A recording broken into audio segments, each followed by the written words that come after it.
morning, everyone. Friday, September 18th, day number 5. Never thought it'd take me this long to get to Cumberland. Last night, I stopped at Sliding Hill Campground and shared it with a guy from Chicago. Pretty decent guy, good conversation. I tried to stop at a place before that, but there were like 4 tents set up and some rowdy people there. I said, nah, I didn't feel comfortable there. All right, I'm about a mile in this morning already, and up ahead shortly will be the Paw Paw Tunnel. Already this morning I've come across a flock of wild turkeys and several deer.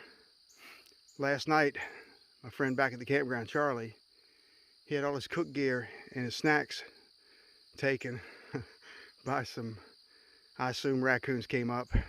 He left some food in his pots and pans, and they took everything, the food, the pots, the pans, everything. And he did have a few things left that he could use today. But, luckily it happened to him here within 29 miles now from Cumberland. And there a motel waits for me. I'll check back later. This is a pretty tight canyon we're going through now. I don't know how far the tunnel is from here. This is quite interesting. Trail here is very tight. One thing about this C&O, considering when it was made, just an engineering marvel. 184 miles worth of canal built through rock like this. Lowlands down towards Washington. I am impressed because the technology at the time is not that of today. All right. Yeah, that's a bridge. I'm stopping this video right about now.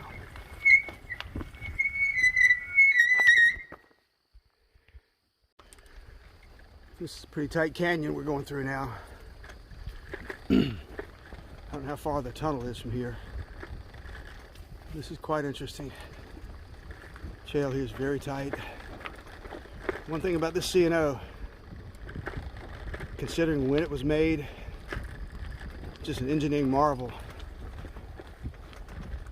184 miles worth of canal built through rock like this. Lowlands down towards Washington. I am impressed because the technology at the time is not that of today. All right. Yeah, that's a bridge. I'm stopping this video right about now.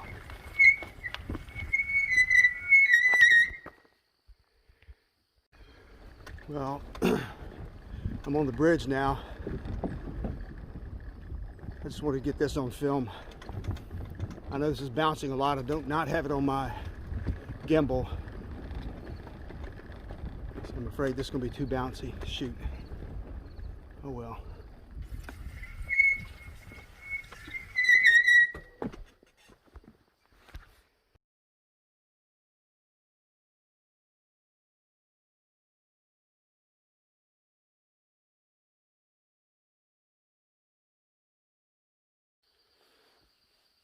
All right, this is the Paw Paw Tunnel. Turning my lights on now. Come on, baby, come on. Well, shoot, I don't know what. There we go. I got my lights on. They say this is 3,315 feet long. They recommend that you do not try to ride through it. So I'm going to heed that advice. I can see the light at the end of the tunnel down there, though. So you can get around this bend and see. Oh boy. Wouldn't want to come through here on Halloween. All right. Into the darkness we go. Ooh. Canal is to my right and just a narrow walkway. Yeah, I'm not gonna try to ride this. The light you see is provided by my headlights. You can see they're really strong. I got 2 of them. And tail lights are on in case anybody's behind me. I don't want them to come up and not see me and run me over. All right, Paw Paw Tunnel. I'll check back later. And yes, that is an echo.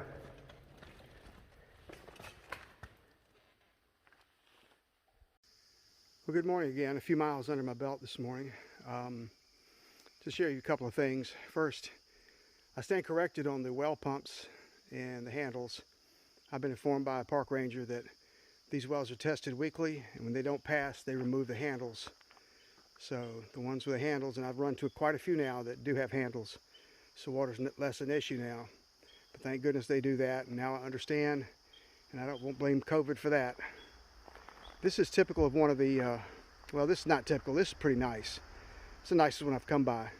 Campsites they have, they're stretched anywhere from 4 to 7 or 8 miles apart. Fire ring, picnic table. This is Town Creek. If you can see way down there, there is a, sorry if it's bumpy, I don't have it on the gimbal right now. You can see way down there, there's another picnic table and fire ring right on the river. And yes, it's a pretty morning. It was foggy at first, but now it's gotten better. And over here, look at that. Yeah, it's nice to have those out here. And look at the service date on it. They're serviced about once a month, so that's great. And this is where I am, Town Creek Hiker Biker Campsite. And those are their regulations. It's a funny thing. If I was a bird, I could fly to Cumberland in no time at all. But the Potomac here is like a coiled snake winding in and out of these mountains. And so as a result of that, that's a lot of miles on the path that, you know, if it were straight, it'd be great. But that's, you know, it's part of the deal. And it is gorgeous out here, so I am not complaining at all. Anyway, this is where I've been staying at places like this. And like I said, this is the nicest one I've seen. Last night was a place where there wasn't much level ground. If I'd have known this was sitting up here, maybe this would have been the site. All right, check you later. It's about 10:30 on Friday morning. I just passed a guy heading from Cumberland downstream. Without cell service, I've not been able to check the weather. This morning it was sunny. Now it's getting cloudier by the minute. He said rain is expected later today, so I need to focus on getting down to Cumberland. I'm still 20 miles from Cumberland at the end of the C&O. Some pretty countryside rolling by to my left today. The river's over there somewhere. That's okay. One thing I don't want to happen is to push this through rain. I have some rain gear, but you know, it's not what I want to do. I guess it's a cold front coming through from what he said. And I think tomorrow it's supposed to clear and then turn pretty chilly. So anyway, very few people out here today. I guess for a lot of people this is a weekend thing. And this place is much more popular closer to DC or other populated areas. So I got a mile marker coming up here. Where are we? 164. Okay. Cumberland's 184. So 20. Time to push it. Hey, thought I'd bring the camera out again for a while just to show you what I'm seeing. It's just too gorgeous not to share. That threat of rain earlier, I don't know, it just went away. So now, near this country lane. Right now I'm on the right side. I typically have been running on the left side. Anyone ever contemplating a C&O trip, I highly recommend going from Cumberland towards Washington rather than the way I'm going. When you have double track like or single track like this, the other side seems to be a lot more worn and less bumpy. Now right through here doesn't look that way because the grass is overgrown. I see so many people going the opposite way than me. Very few going my way. So just something to consider for you bicycle enthusiasts that might want to consider coming out here. It's well worth the trip.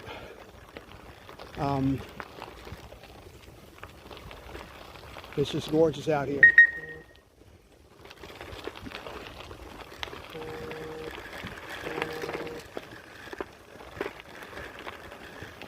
Continue to ride for Lollipop Kids. Thank you for your donations. Thank you for just keeping those people in mind. Again, my niece's book, Smile, Don't Stare. It's actually a plug here. It's available on Amazon, I believe. I'm not sure. Anyway, these kids have a lot to offer. Sometimes we just don't see it. Later on tonight, I hope to share a personal story of one of the Lollipop Kids' parents about what that organization has meant to her. And I'll include that in the footage for today. I'm a slow go to Cumberland today. I'm not sure why,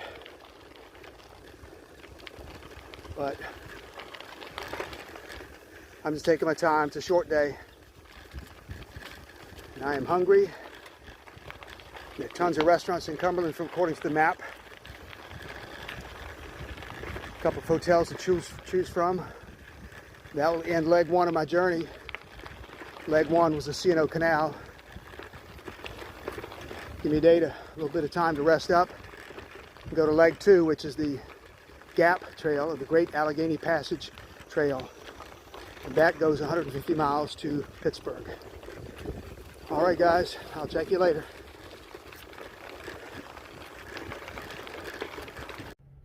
Well, hey, everybody. It is the end of day 5. I'm in Cumberland, Maryland. I'd like to give you some dramatic finish at the mile 184.5 on the trail, but I got close to town. I saw Wendy's and I dove in. After lunch yesterday at Hancock, I didn't eat anything for dinner. I was so tired, just crawled in the tent and went to sleep. This morning, didn't eat any breakfast, just snacked a little bit on some trail mix. And about 10 miles from Cumberland, I tell you, I hit a wall. I felt kind of weak and shaky a little bit. So I saw that Wendy's and I dove after it. And I ate a couple of baked potatoes and a hamburger and more French fries, so it was good. Mileage on the day was only 30.4, but I rolled into town here at about 145.